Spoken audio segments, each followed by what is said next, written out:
তার মানে কি আপনার জীবন ঝুঁকিতে আছে ভবিষ্যতে? অন্তত একদিনে 10টার বেশি নাম্বার থেকে সরাসরি হত্যার হুমকি দেওয়া হয়েছে, ভিন্ন ভিন্ন 10টা নাম্বার থেকে। সেই 10টা নাম্বার সহ শাহবাগ থানায় জিডি করেছি, এরপর থেকে আর এর কোনো ইমপ্রুভমেন্ট পাই নাই। তো এটা আপনারা আবার অনেকে মিডিয়া বলবে যে তাহলে আপনি জিডি করেন নাই কেন, এই জন্য করে রাখা। কিন্তু এই জিডি বা কোনো কিছু আমাদেরকে সুরক্ষা দেবে সেটা আমরা মনে করি না। এবং এই জন্য আমি বলেছি আজকে যদি আমাকে হত্যা করা হয়, যে কোনো মুহূর্তে করা হতে পারে। আমি আমার বন্ধুদেরকে ইনকিলাব কালচারাল সেন্টারে সেদিনকে আমরা সবাই বসে বলেছি যে আল্লাহ যদি আমাকে আগে নিয়ে যায় তারপর তোমাদের করণীয় কি। আমি আমার পরিবার এবং আমার ভাই বন্ধুদেরকে ডেকে বলেছি যে আল্লাহ আমাকে নিয়ে গেলে করণীয় কি হবে। বরং আমি আমার পরিবারকে বলেছি যে আমার সন্তানের এখন বয়স 7 মাস, আল্লাহ আমাকে নিয়ে গেলে ওকে যেন ওভাবে প্রস্তুত করা হয় যে এই দখলদারিত্বের বিরুদ্ধে লড়তে হবে।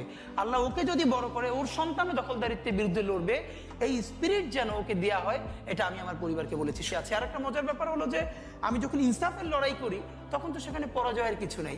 আমি বেঁচে থাকলে আমি গাজী হিসেবে লড়বো, আমি মরে গেলে শহীদ হয়ে আল্লাহর কাছে চলে যাব। আর আমাদের এই লড়াই তো হার জিতের কিছু, আমরা জিতের উপরেই আছি। আমাদের জীবন বেঁচে থাকলেও জিত, আমাদের জীবন চলে গেলেও জিত।